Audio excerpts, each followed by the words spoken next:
Mr. Speaker, I call the honourable member Dennis O'Rourke. Thank you, Mr. Speaker. New Zealand First considers that there is some good and some bad in the Housing Accords and Special Housing Areas Bill, but we think it's far too little and we think it's far too late. The basic problem with it is, of course, that it is reactive to a huge problem suddenly realised, just like a light going on for the National Party. It is impulsive, like a possum in the headlights. It knows it has to move, likely to move the wrong way and probably moving too late. It is based on simple expediency and is ideological rather than balanced in its approach.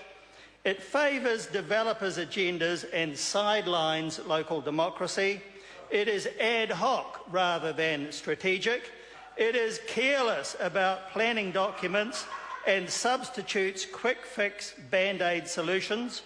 It is short-term, not the enduring long-term plan New Zealand needs. It is superficial rather than well-considered. And it is incomplete and inadequate rather than the comprehensive plan we need to solve the housing crisis.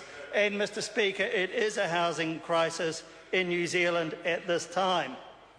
Mr. Speaker, overall, this government is a bit like the crew of a sinking ship, all racing to find a lifeboat, instead of actually trying to save the ship itself. And I can say this to you already, Mr. Speaker, that right now, as we speak, profiteers are buying up land which might be used under the new bill's provisions. They're out there right now, having heard what is said in this budget, trying to buy up as much land as they can. It'll be a boom time, especially for Chinese investors and other quick-fix, quick-dollar merchants. But, Mr. Speaker, there is some good in the bill. And if those people opposite want to know what it is, because so far they don't even seem to know their own bill, then perhaps they should spend more time there listening than caterwauling from the other benches. Mr. Speaker, New Zealand First would support special housing areas as a concept, but we would only do so on the basis of a genuine accord with local government, and we would only do so with appropriate streamlining, and we would only do so within appropriate specified frames for consents. So far, we don't see in this bill or in anything that the members opposite have said anything which would give us any real comfort about those things. And, Mr. Speaker, New Zealand First would oppose the general non-notification approach as set out. And our concerns, especially with that, would be the loss of local democracy, too much power given to developers, and the fact that it would lead to ticky-tacky developments which are not the quality developments for housing that New Zealand needs. We don't see any reference or intention to try to integrate these areas into transport, health and other plans, and what New Zealand fundamentally needs is a much more integrated policy framework for these things. But New Zealand First would also oppose the width of the proposals concerning plan changes. We think these are too likely to completely compromise district plans, and the proposal needs to be somewhat more limited. They need to be consistent with plan objectives. And in this, Mr. Speaker, coming from Christchurch, I would have to say we should be learning from Christchurch's experience, because there are far too many developments there for housing in inappropriate areas, housing built on areas which we all knew were subject to liquefaction in an earthquake, subject to sea level rise, subject to flooding, and the development shouldn't have gone on in those places. So it is very important that these sorts of proposals for special housing areas should be consistent with the objectives in district plans. Otherwise, we're going to entrench all the mistakes that we saw happening in Christchurch. And, Mr Speaker, we would support the government's proposals for the go-it-alone provision, enabling it to issue its own consents where an agreement had not been reached. But we think also that that proposal needs to be more limited. And again, there needs to be a requirement for consistency with the objectives of a district plan. And we do think that it should require notification where the plan itself had required that. Mr Speaker, overall, we think that we need to balance speed, and we know that this is an urgent issue, but we need to balance it with equality, rather with quality, because that is just as important as a consideration.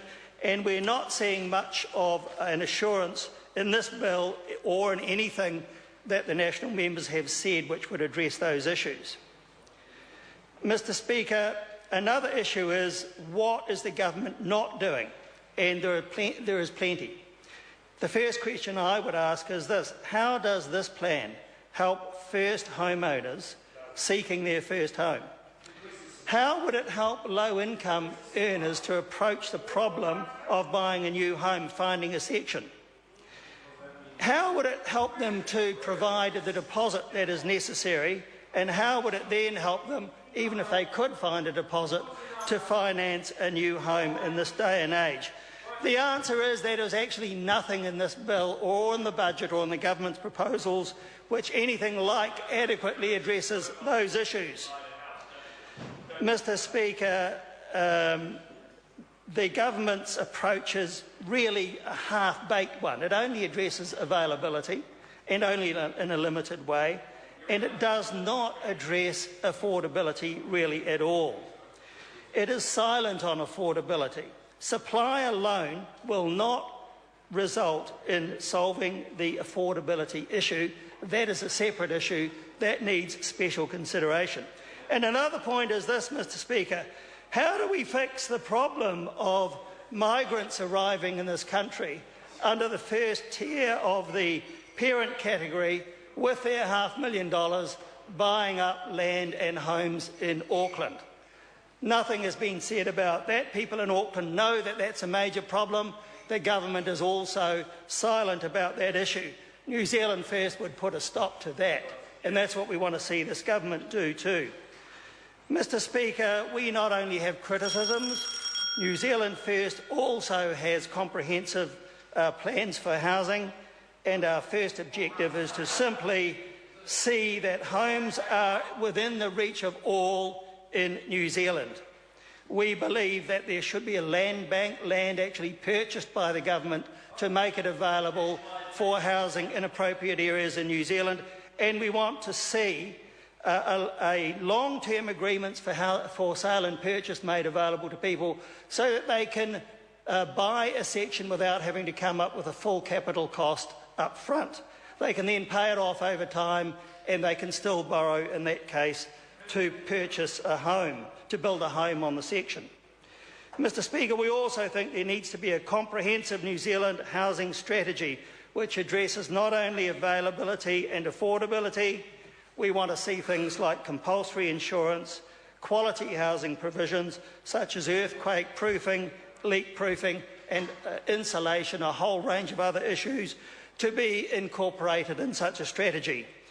Mr Speaker, in the end, New Zealand First will support the bill, but only to the Select Committee. And we think that there is much to be fixed in the bill, and if we can see that that is looked at seriously by the government and we can fix many of the problems in it, then New Zealand First will certainly consider supporting the bill further. But as it stands, it would not be supportable, so New Zealand First will only support it to the committee stage at this point. I call the Honourable Philip